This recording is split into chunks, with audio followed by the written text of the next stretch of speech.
المجاهدين الطاهرين أما بعد سبحانك لا علم لنا إلا ما علمتنا إنك أنت العليم الحكيم لا حول ولا قوة إلا بالله العلي العظيم. Saudara-saudara kaum muslimin, terutama adik-adik para remaja dan pemuda yang saya cintai. Apabila seseorang akan membangun rumah, tentu saja dia akan mengadakan beberapa pilihan.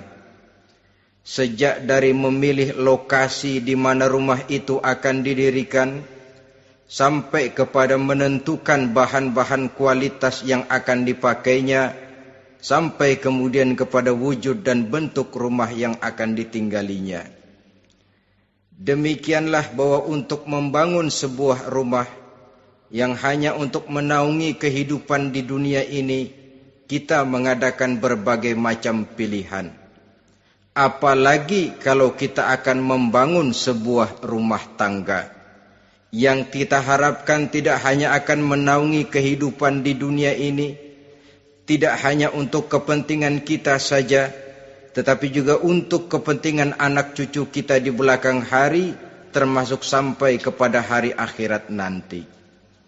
Oleh karena itu, pada pertemuan kali ini, saya hanya ingin khusus berbicara kepada adik-adik remaja dan para pemuda, bagaimana sebaiknya memilih jodoh menurut ajaran agama Islam.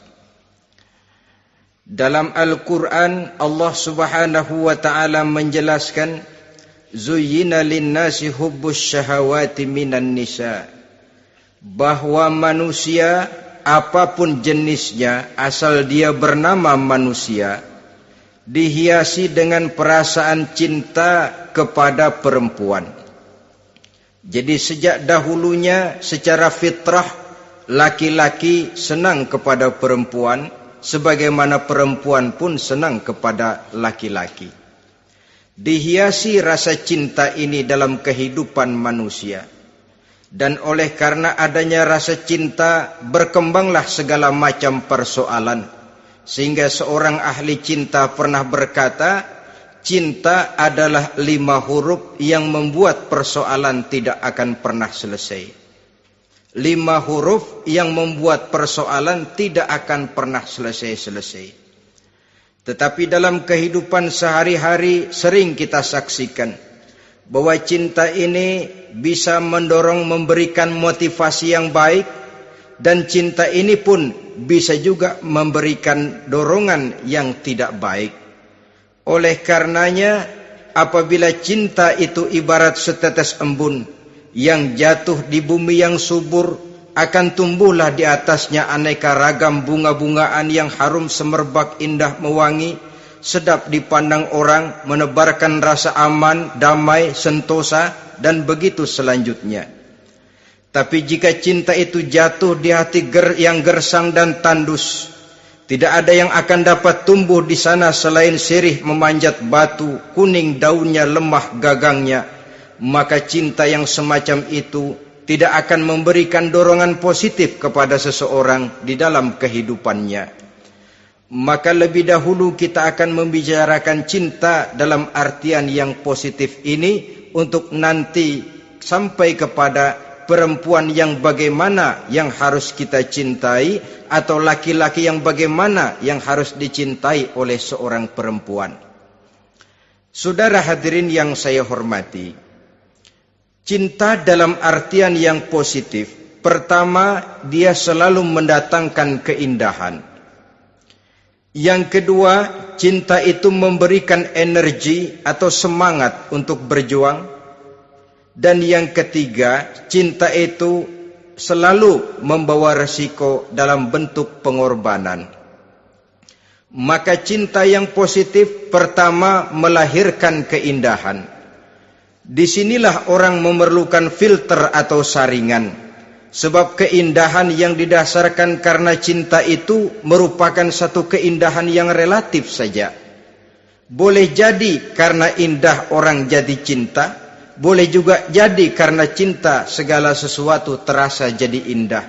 Namun bagaimanapun juga, kalau hati sudah diliputi oleh rasa cinta, segalanya akan terasa menjadi indah.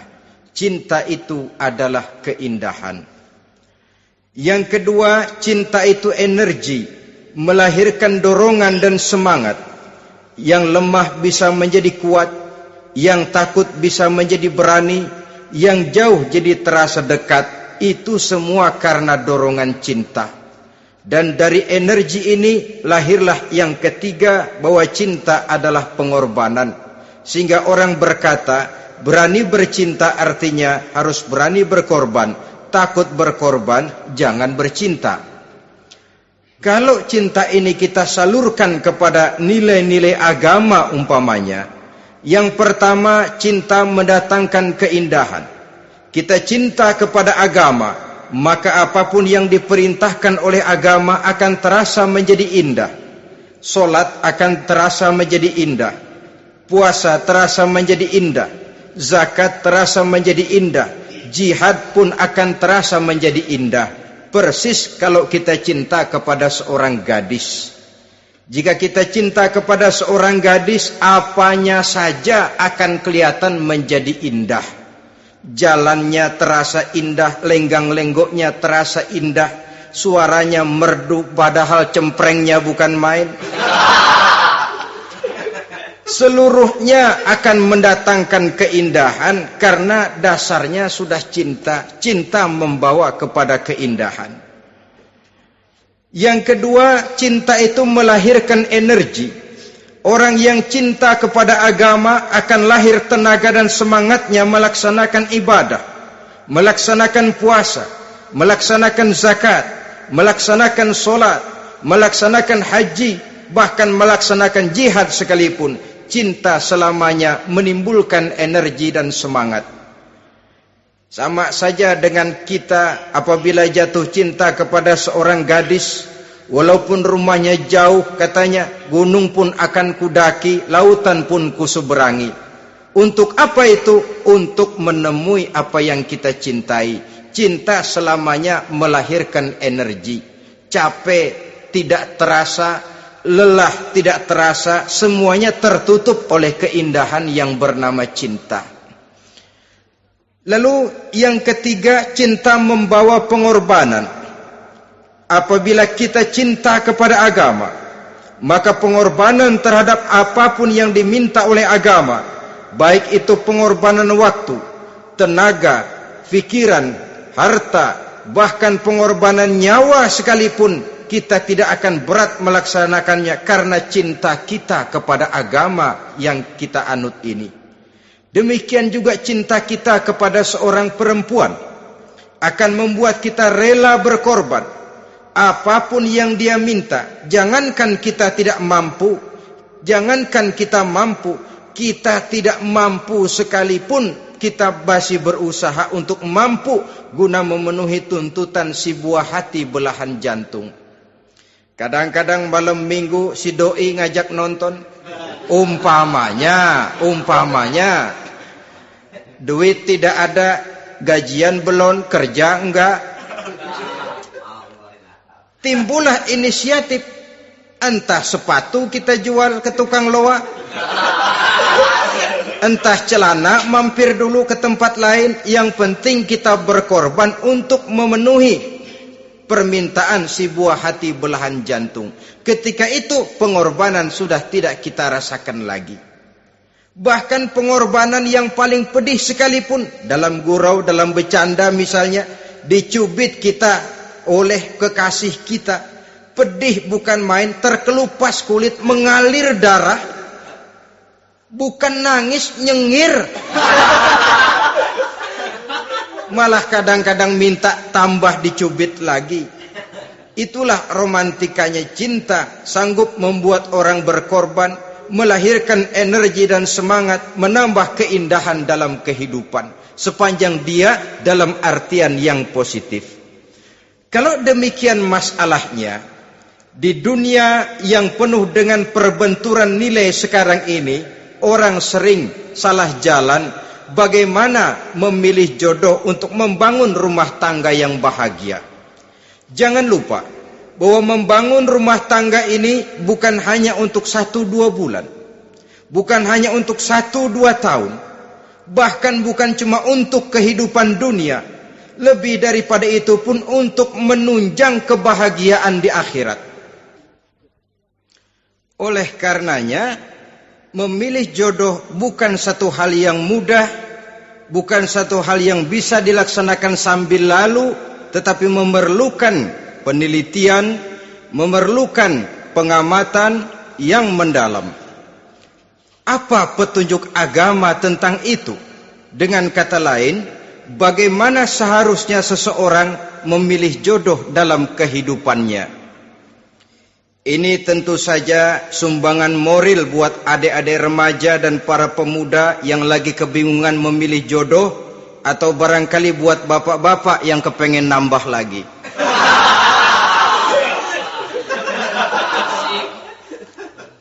Mohon maaf kepada ibu-ibu, saya tidak menganjurkan, cuma ngajarin.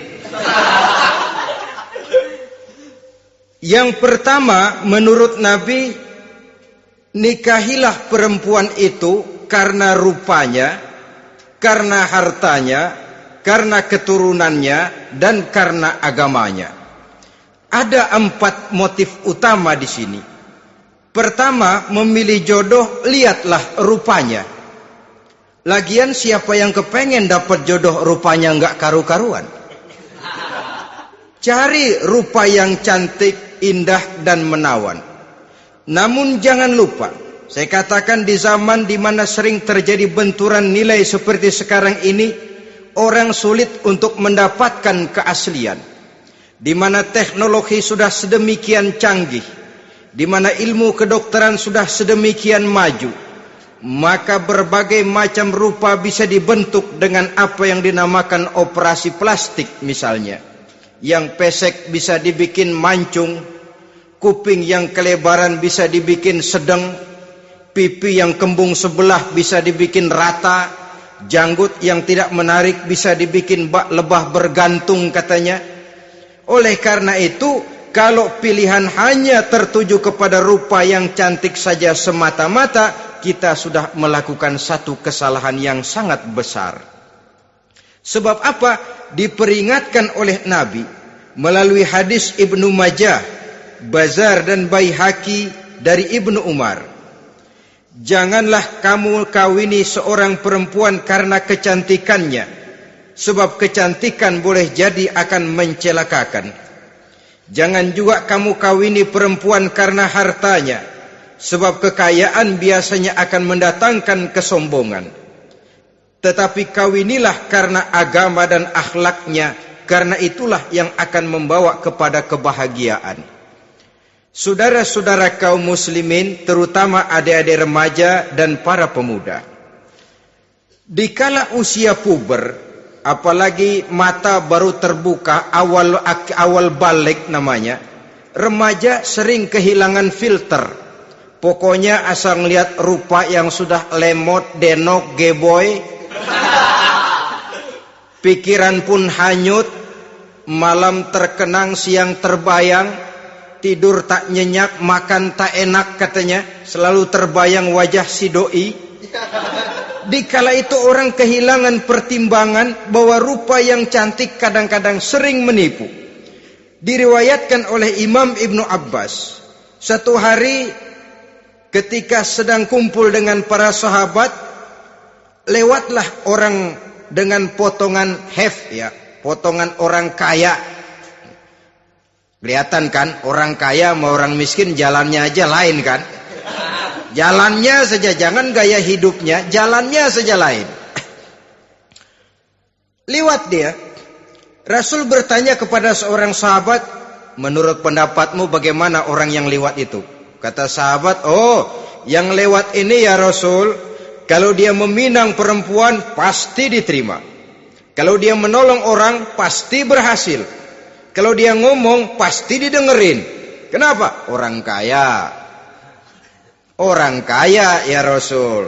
Kalau dia minang, perempuan mana yang kagak bisa menerima kalau dipinang oleh orang kaya? Biar mukanya udah belipet kayak dompet tanggung bulan,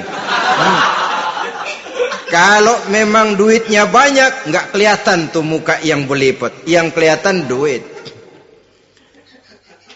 Kalau dia nolong orang, pasti berhasil apa yang dia tolong itu. Kalau dia ngomong, pasti didengerin orang, walaupun omongannya biasa-biasa saja. Kenapa? Orang lihat penampilannya. Sudah, ketika orang itu lewat, beberapa lama kemudian lewat lagi seseorang yang kelihatannya miskin. Rasul tanya lagi, kalau orang ini, bagaimana pendapat kamu?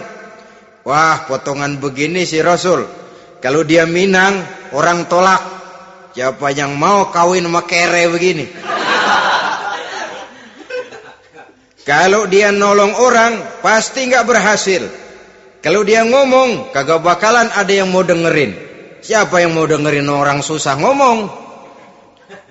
Setelah orang itu lewat, apa kata Rasul? Orang yang terakhir, yang lewat ini, yang barusan lewat, jauh lebih baik dari yang pertama yang lewat tadi. Jauh lebih baik. Maksud dari ucapan ini, Rasul sebenarnya mendidik para sahabat jangan tertipu oleh penampilan. Sebab penampilan tidak selamanya mencerminkan keaslian. Apalagi di zaman sekarang, salon di mana-mana bejibun. Alis mata bisa dibikin, pipi bisa dicat. Yang pinggir kuning, yang tengah merah, di sebelah merah ada yang kehitam-hitaman, persis orang kepentok tiang listrik.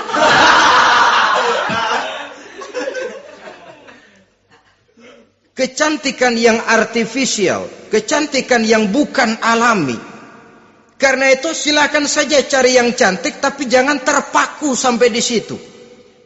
Sebab kecantikan di samping dia mudah berubah oleh pergeseran masa dan pertukaran waktu, ternyata penampilan tidak selamanya mencerminkan keaslian. Lain hari seorang sahabat pernah mengadu, "Ya Rasul, ada apa? Inna imraati la turaddu yadul lamis." Ya Rasul, istri saya tidak pernah menolak tangan orang laki yang menjamahnya, mengajak salaman kepadanya. Apa jawab Rasul? Ceraiin aja. Tapi hati saya berat ya Rasul, saya cinta betul sama dia. Ya kalau hatimu berat, jaga dia baik-baik. Nah, dari riwayat ringkas ini kita ambil satu perbandingan. Memang punya istri berwajah cantik itu kadang-kadang si malakama kalau imannya tidak kuat. Si malakama. Kita diemin aja, binal, makan hati, nggak aman, nggak tentram. Jangan-jangan saya berangkat ke kantor, dia ngompreng.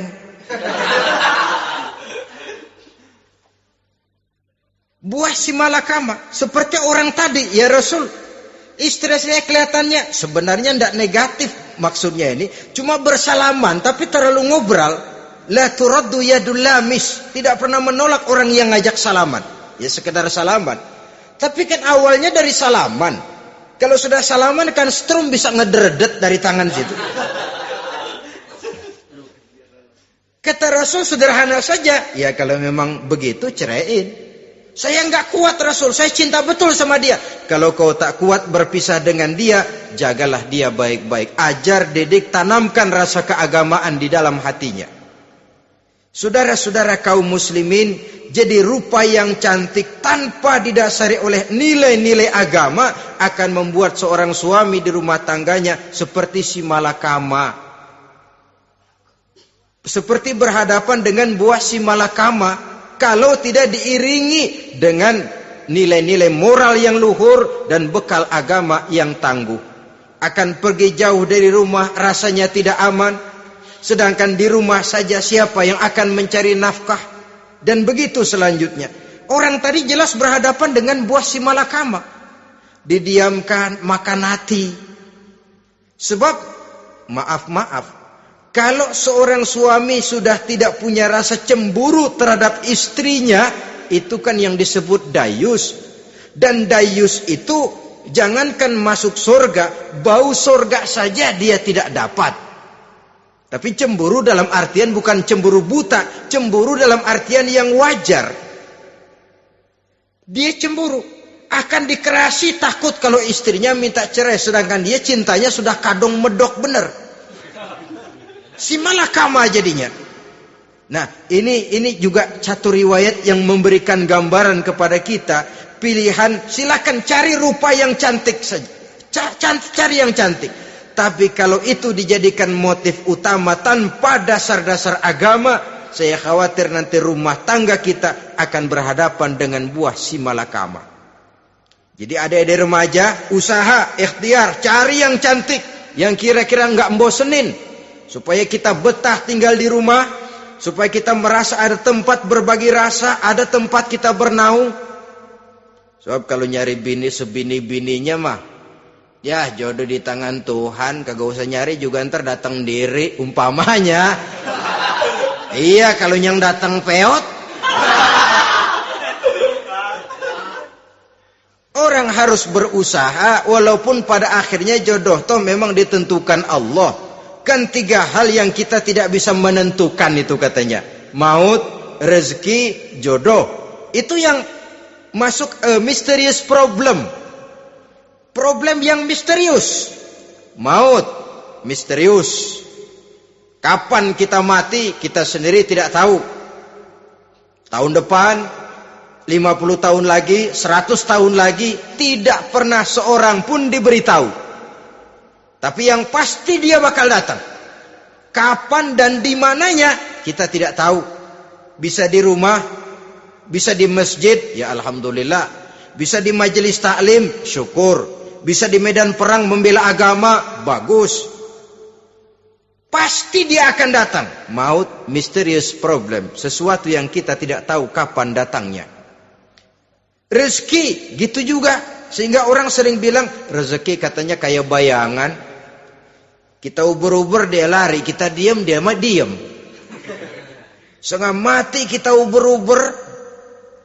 Emang ukuran segitu, segitu aja. Begitu kita nggak ngapa-ngapain, datang yang bawain rezeki.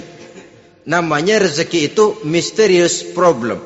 Kadang-kadang ngobek, sungsang, sumbul, udah segala tanah orang kita ukur-ukurin. Udah segala ngomong sudah nggak ada yang loh, tuh sudah buta. Tapi memang bayangan, kalau belum rezeki ya belum. Kadang-kadang nyari kode sampai tidur di kuburan, belepotan tanah kuburan loh. Yang aneh lagi kadang-kadang orang gila ditanyain. Allahu Akbar, ini kode-kode zaman sekarang ini. Sampai orang waras nanyain orang gila itu gimana itu. Ini sudah efek yang betul-betul negatif. Sudah jelas orang gila kok ditanya. Apa kira-kira yang nanya nggak lebih gila dari yang gila itu?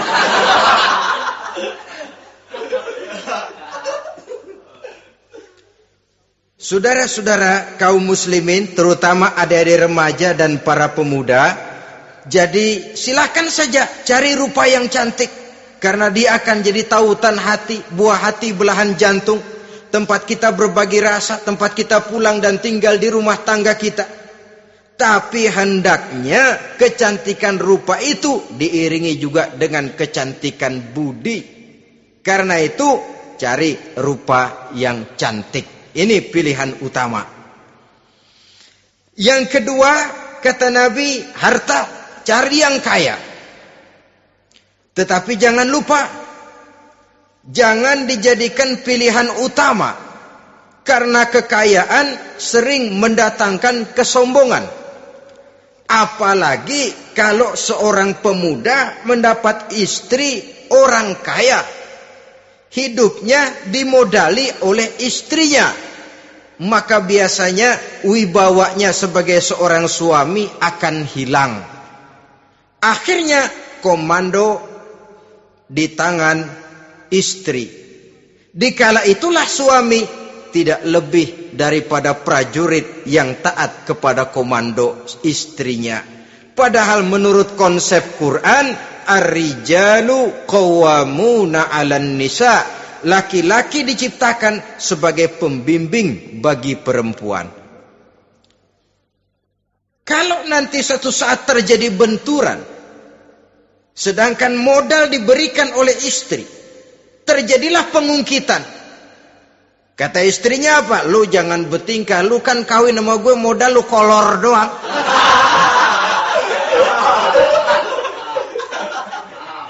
Kalau sekarang bertingkah, silakan keluar rumah.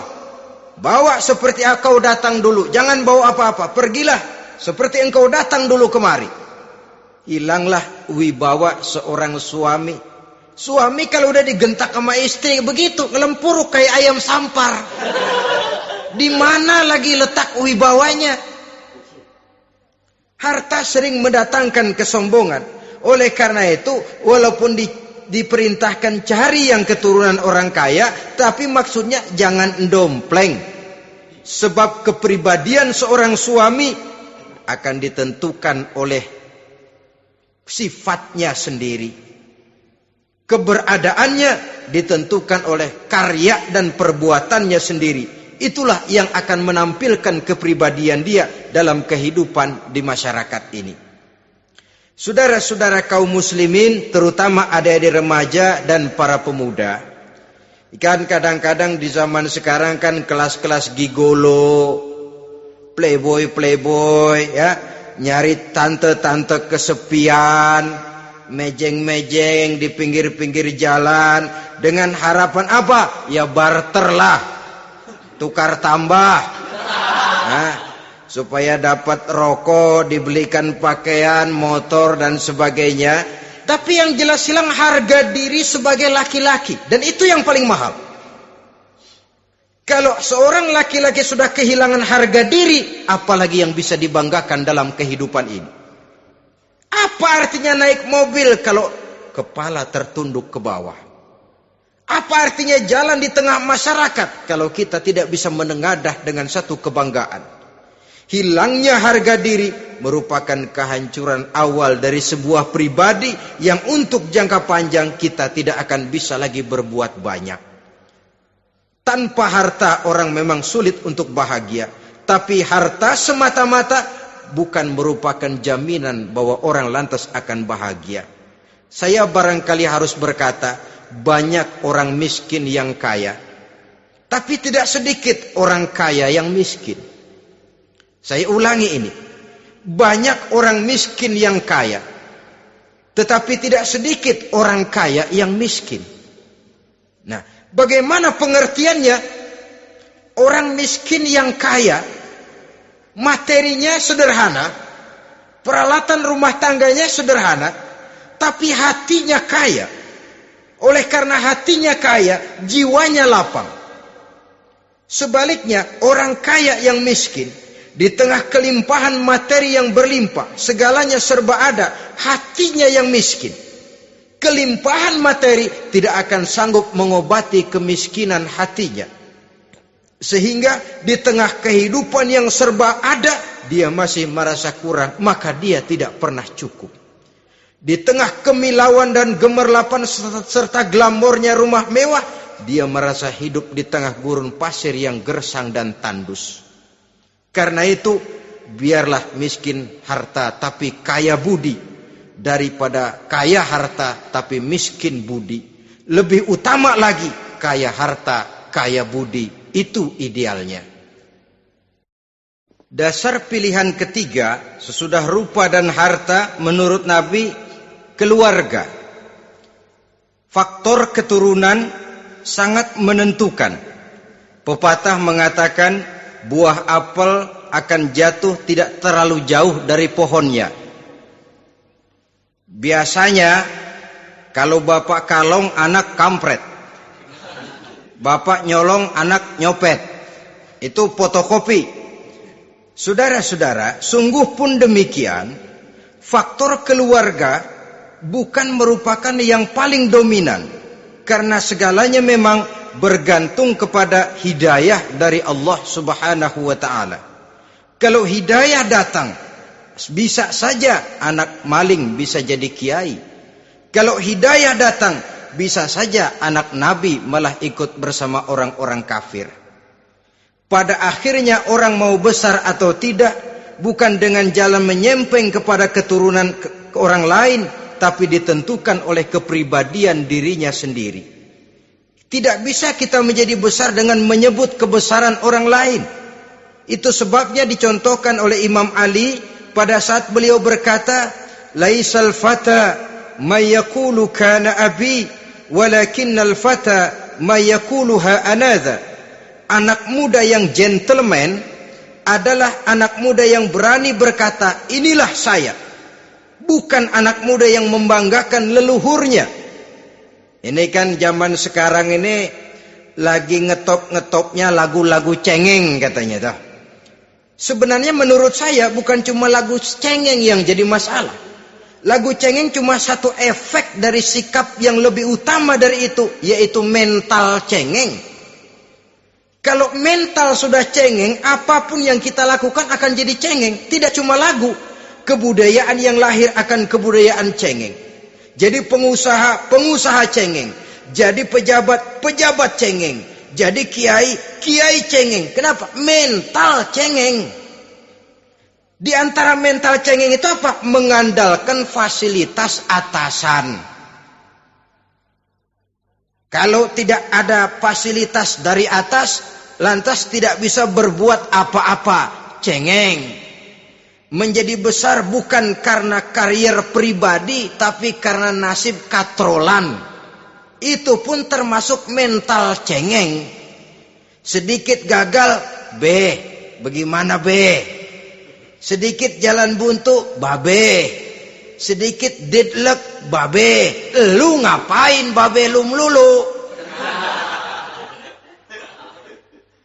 Saudara hadirin yang saya hormati, jadi lebih penting dari sekedar lagu-lagu cengeng, saya malah lebih suka bicara mental cengeng ini. Mental yang cepat putus asa. Mental yang tidak mau mengeluarkan usaha maksimal. Mental yang hanya mengandalkan fasilitas. Sedangkan pribadinya tidak lebih daripada pribadi sumuhun dawu, pribadi kulon nuwun, pribadi kumaha juragan wae, pribadi oke bos, pribadi asal bapak senang. Bukankah itu semua merupakan cermin dari mental-mental yang cengeng, yang untuk jangka panjang tidak akan pernah menguntungkan daripada pembangunan bangsa dan negara yang kita cintai ini. Seseorang mau besar atau tidak bukan dengan jalan menyempeng kepada kebesaran orang lain. Bahkan Syauqi dalam sebait syairnya yang lebih tegas mengatakan, wa syarrun nasi zu khumulin iza fakhartahum zakarul jaduda wa syarrun nasi wa khairun nasi zu syarafin qadimin aqama li nafsihi syarafan jadida. Generasi yang paling jelek adalah generasi pemalas. Kalau kelihatan orang lain lebih hebat dari dia, disebut-sebutnya kebesaran nenek moyangnya. Dia sendiri nggak punya prestasi apa-apa. Kerjanya cuma ngandeli babe. Kerjanya cuma menggelayuti fasilitas orang tuanya. Tanpa itu dia tidak akan punya nilai dan harga sama sekali. Ini generasi paling jelek. Kalau orang lain kelihatan lebih hebat, dia sebut nenek moyangnya. Lo sih belum apa-apa lo, baru kopral lo. Engkong gua no, komandan Hansip. Engkongnya. Engkongnya yang disebutin. Dia sendiri tidak punya prestasi apa-apa. Jadi silahkan saja cari gadis dari keturunan keluarga yang baik-baik. Tapi jangan jadikan tendensi utama, jangan dengan niat untuk menyempeng kepada kebesarannya. Tapi paling tidak dengan niat agar mudah-mudahan dari benih yang baik ini akan lahir keturunan-keturunan yang baik pada akhirnya nanti. Itu yang kita harapkan.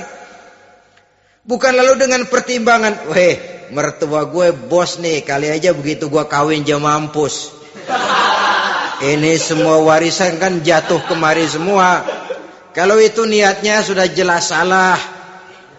Kita mencari perempuan dengan keturunan-keturunan yang baik dengan berharap agar anak-anak kita nanti yang akan merupakan benih cucunya akan melahirkan kebaikan-kebaikan seperti leluhurnya dulu. Saudara, pilihan yang keempat kata Nabi, agama.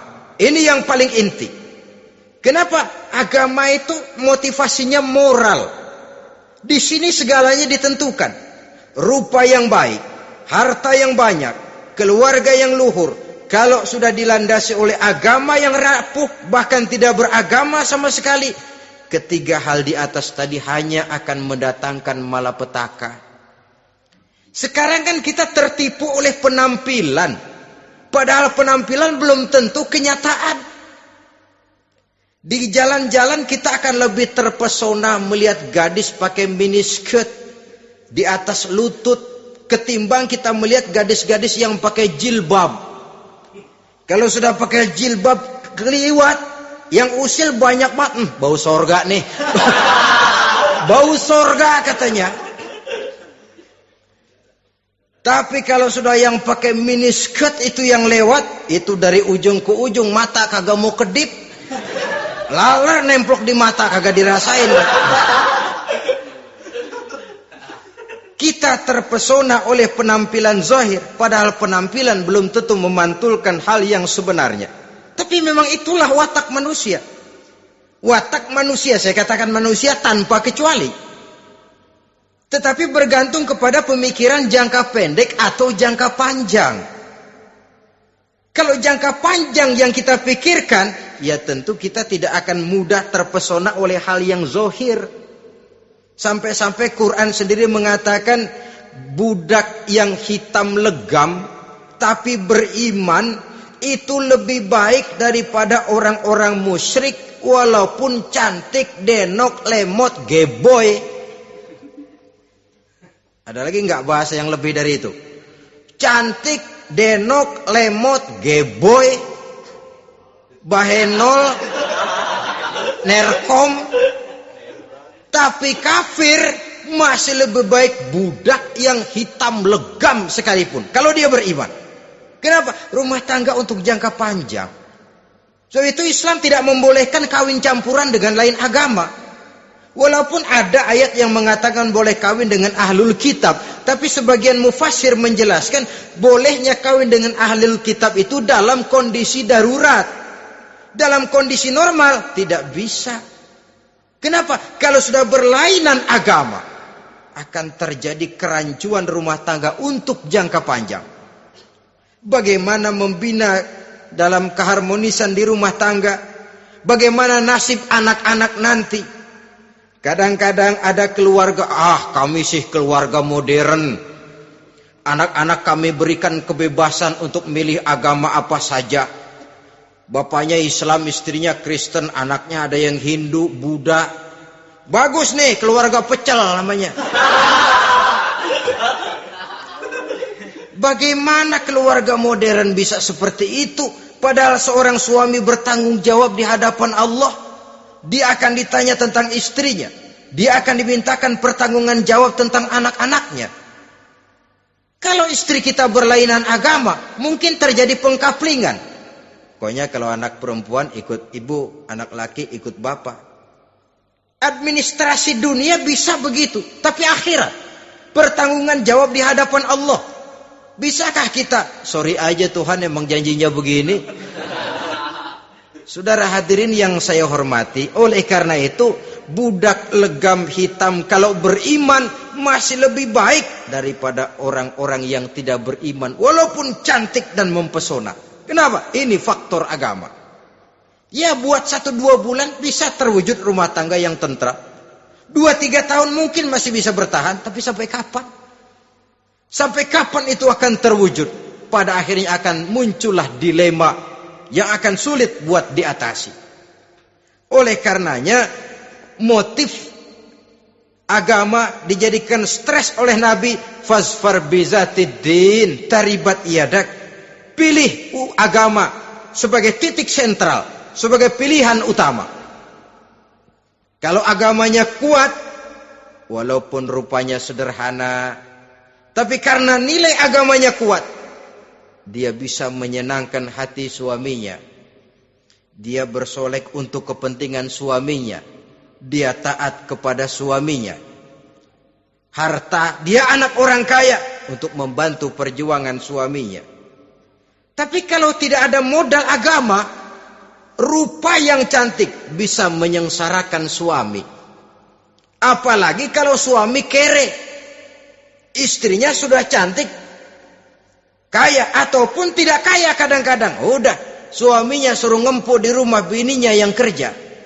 Ya kalau kerja mendingan kalau dikerjain itu.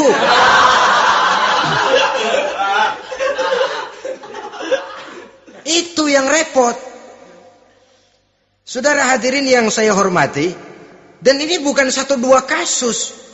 Alangkah malangnya kalau sudah terkena hal seperti itu. Akhirnya seperti pengaduan sahabat kepada Rasul tadi. Mau diceraiin, cinta saya udah medok benar Rasul. Enggak diceraiin, hati saya ngebet, pegel. Si malakama akhirnya. Jadi oleh karenanya agama. Kalau dia cantik, walaupun miskin, agamanya kuat, dia bisa memelihara kehormatan diri. Dia kaya, agamanya kuat, hartanya disalurkan di jalan Allah. Karena itu, agama jadikan pilihan utama. Dan ukuran agama itu bukan cuma jilbab loh. Ya kadang-kadang ada juga yang jilbabnya nggak pernah lepas, tapi kadang-kadang akhlaknya lebih binal dari yang kribo. Ada cuma sekedar kamuflase saja, itu pun penampilan, sekedar penampilan saja. Cuma dari segi aurat ya memang lebih baik dan lebih utama, dan saya kira lebih mengundang penasaran toh. Duren kalau udah dibuka kan kelihatan isinya, emang udah begitu, udah.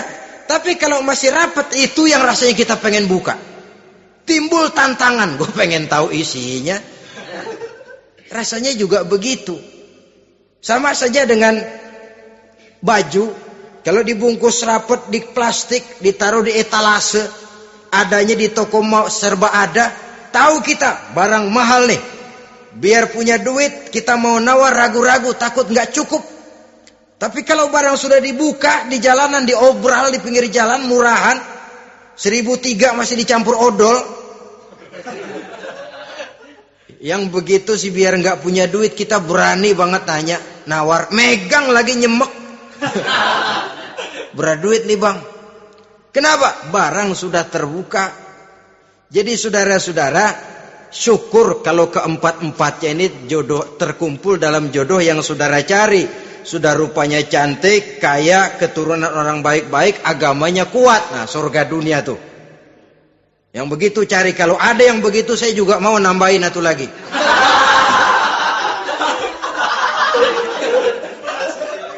Tapi yang kumpul keempat-empatnya ini terus terang saja langka. Makhluk langka ini. Kadang-kadang cantik, kaya, keluarganya hebat, agamanya nol, akhlaknya kayak setan. Tapi yang paling celaka kalau empat-empatnya kagak ada. Rupanya jelek, melarat, bapaknya biang maling, kagak beragama lagi. Apanya yang mau dipilih? Mampus saja mendingan. Sudah nggak ada pilihan sama sekali tuh. Sudah nggak ada pilihan sama sekali. Saudara hadirin yang saya hormati, terutama adik-adik remaja. Nah, lalu apa motivasi agama dalam pembinaan ini apa? Agama ini kan memberikan contoh bahwa perempuan yang baik itu, yang kita ingin jadikan dia sebagai ideal dalam pencarian jodoh, tandanya 3. Iza ra'aitaha sarratka, kata Nabi. Kalau dipandang, dia bisa menggembirakan kamu. Kan ini yang penting buat seorang suami. Kalau saudara nanti jadi suami, punya istri yang jadi partner setia mendampingi suaminya. Kalau dilihat nggak membosenin. Kenapa? Dia berdandan untuk nyenangin hati suaminya. Nggak membosenin. Kan kadang-kadang ada bini kalau kita pulang demek aja fotonya.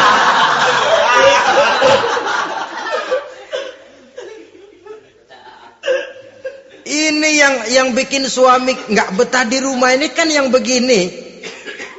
Adapun perempuan yang beragama, apabila dipandang oleh suaminya, dia pandai menyenangkan hati suaminya. Andai kata suaminya dalam kesulitan, dia tidak menambah beban kesulitan. Paling tidak dia bisa memberikan satu bantuan moral.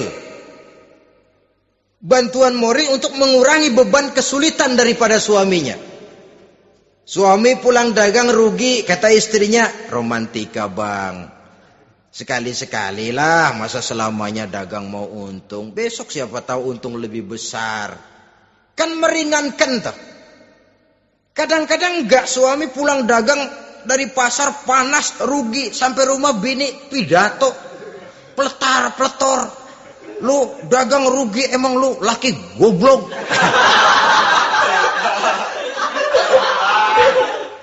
Sudahlah di pasar rugi, di rumah digoblok-goblokin. Ini nanti kena penyakit broken home yang begini ini. Padahal kesuksesan di kantor, kesuksesan di pasar, kesuksesan di medan tugas selalu dimulai dari kesuksesan dan ketenangan dari rumah tangga.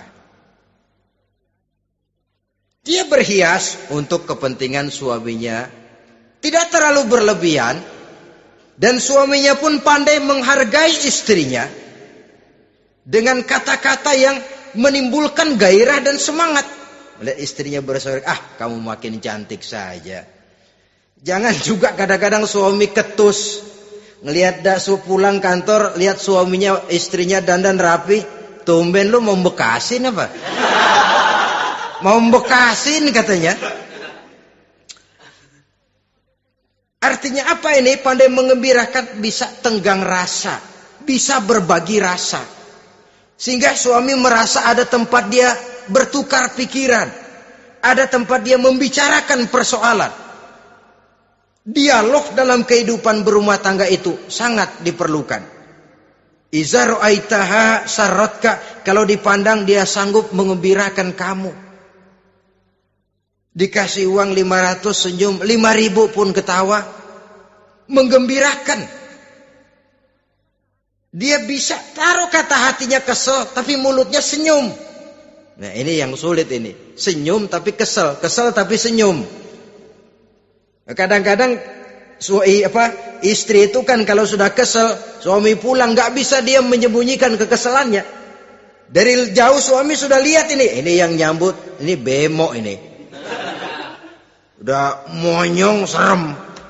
Saudara hadirin yang saya hormati, yang kedua, bila diperintah dia taat. Ini pengaruh agama.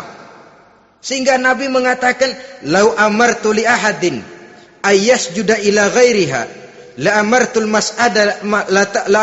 mar'ata litasjuda ila zawjiha likibari haqqihi 'alaiha."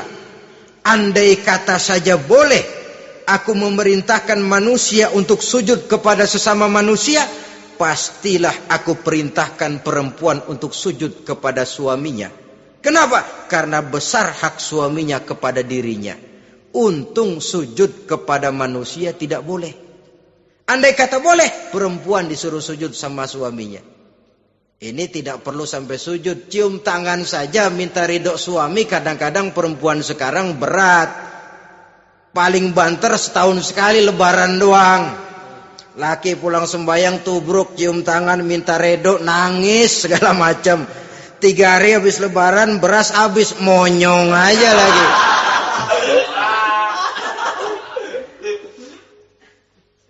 Saudara hadirin yang saya hormati, yang ketiga, akibat pengaruh agama, dia sanggup memelihara kehormatan diri dan sanggup menjaga harta suaminya. Memelihara kehormatan diri baik pada saat suaminya di rumah atau pada saat suaminya tidak ada di rumah. Satu riwayat, seorang sahabat akan pergi perang jihad di fi sabilillah. Ketika mau berangkat dia bilang kepada istrinya, "Saya mau berangkat perang. Kalau saya belum pulang kamu jangan keluar rumah." "Baik bang." Pergi istrinya, pergi suaminya jihad. 1 minggu, 2 minggu berlalu, belum juga pulang. 1 hari datang utusan dari rumah orang tua si istri ini. "Assalamualaikum bu." "Waalaikumsalam." "Ada apa?" "Ada berita kurang enak bu, orang tua ibu sakit parah, mohon tolong ditengokin." Apa kata si istri? Maaf saja, suami saya belum pulang dari medan perang. Saya belum dapat izin keluar rumah kalau dia belum pulang. Tolong sampaikan maaf saya kepada orang tuanya. Pulanglah utusan tadi. Besok balik lagi. Bu, ada apa? Udah Senin Kemis. Napasnya sudah sampai tenggorokan. Tolong tengokin buat terakhir kalinya, Bu. Suami saya belum pulang. Dia pesan kalau dia belum pulang saya jangan keluar rumah. Saya nggak bisa tengokin orang tua saya. Salam maaf saja. Pulang utusan itu.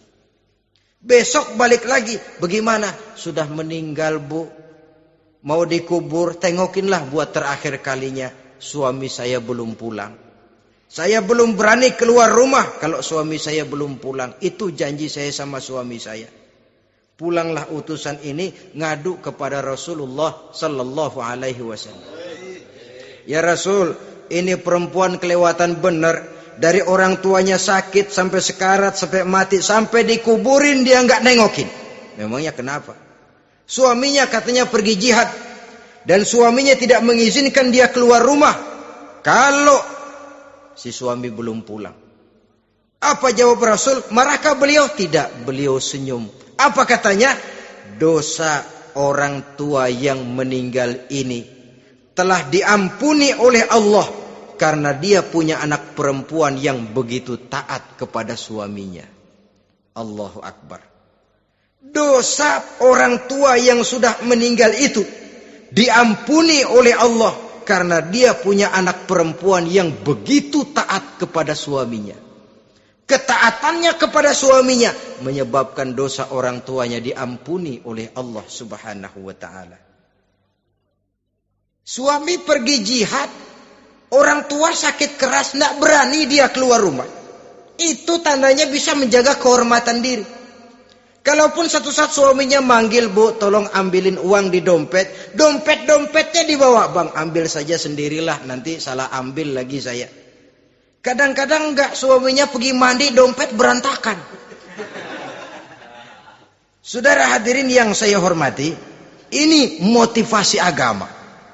Jadi kecantikan zahir yang diimbangi dengan kecantikan batin oleh karena pengaruh agama tadi. Kalau sudah kemari, orang tidak perlu mikir-mikir operasi plastik, bikin yang pesek jadi mancung supaya orang tertarik, bikin belakang yang kurus jadi menarik. Tidak. Orang tidak perlu lagi pakai susuk-susukan, dipasang di bibir supaya kalau senyum orang gempor, supaya kalau ngomong orang percaya, dipakai di kuping supaya macam-macam. Tidak perlu lagi pakai jampa-jampe, pelet-peletan supaya kalau diludahin orang ngikut. Enggak perlu lagi. Kenapa? Cinta itu nature, sesuatu yang alamiah, yang tidak bisa dipaksakan. Dia kudrati, karunia dari Allah. Tidak bisa cinta dipaksakan. Kalaupun bisa, dengan ilmu pelet, oh saudara bisa membuat orang jatuh cinta, ya 2-3 hari, 4-50 hari. Kesananya apa yang akan terjadi? Kelanggengan tidak akan pernah terwujudkan. Kenapa? Keterpaksaan yang akan timbul. Dalam kondisi semacam itu, rumah tangga tidak akan mengalami ketenangan dan ketentraman. Jadi biarkan cinta berjalan secara alamiah, karena dia memang alamiah.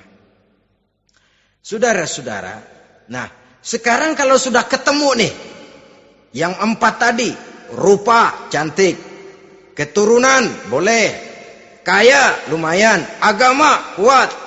Apa yang harus kita cari? Apa yang harus kita lakukan? Apa pakai pepatah anak sekarang? Aku lihat, aku pikat, aku dapat, aku sikat, aku minggat. Bangsat.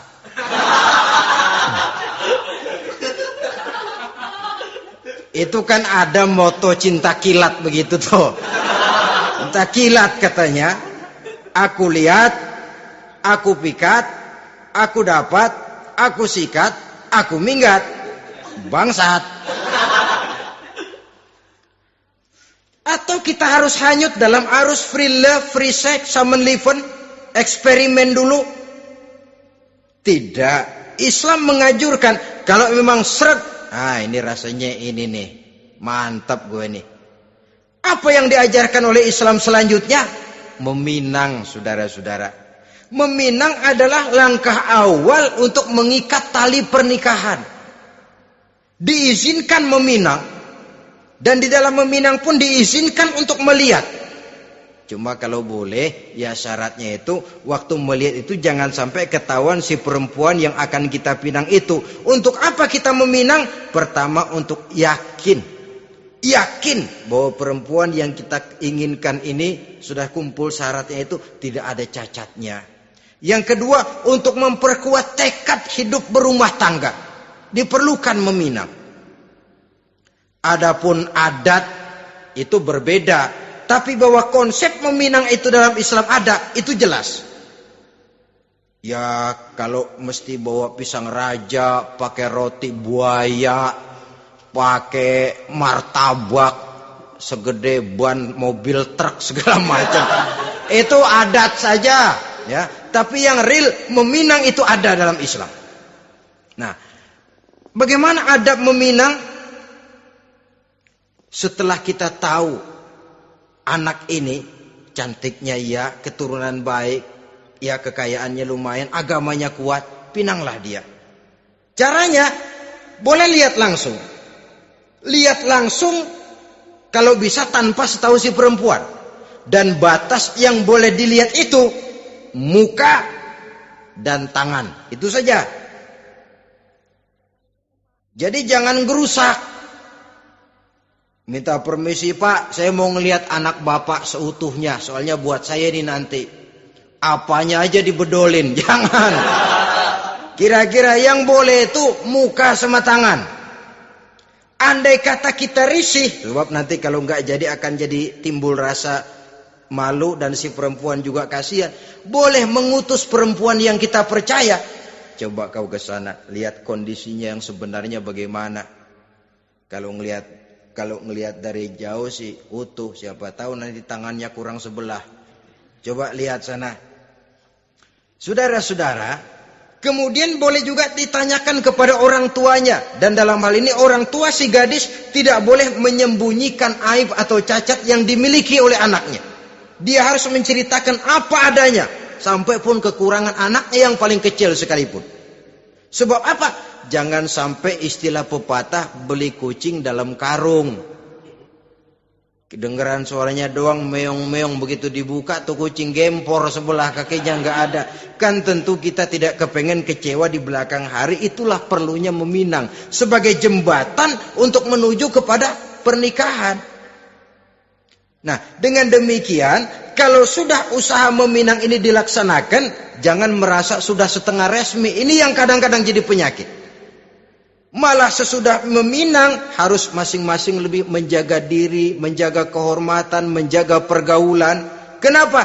Agar saat memasuki jenjang pernikahan nanti merupakan jenjang yang sangat ditunggu-tunggu. Ada rasa keinginan tahu. Kalau tidak, ya udah biasa, nggak giroh lagi ngadepin perkawinan. Kenapa? Kemarin-kemarin gue udah cobain. Hilang gairah lagi. Sebab itu kalau sudah meminang, jangan merasa sudah setengah halal. Udah minang ini Kadang-kadang orang tua juga konyol. Sudah dipinang, diumbar. Lu bawa kemana keda lu udah pinang? Padahal meminang itu cuma langkah awal. Sedangkan selanjutnya harus lebih berusaha menjaga kehormatan diri sampai pada saat nanti pelaksanaan pernikahan. Nah, saudara-saudara, terutama adik-adik remaja dan para pemuda, walaupun agak sekilas memang karena terbatasnya waktu pada pertemuan ini, mudah-mudahan bisa memberikan gambaran yang sepintas tentang bagaimana sebaiknya kita memilih jodoh di dalam membina rumah tangga yang bahagia. Semoga ada manfaatnya. Terima kasih atas segala perhatian. Mohon maaf atas segala kekurangan. Usikum wa nafsi bitaqwallah. Wassalamualaikum warahmatullahi wabarakatuh.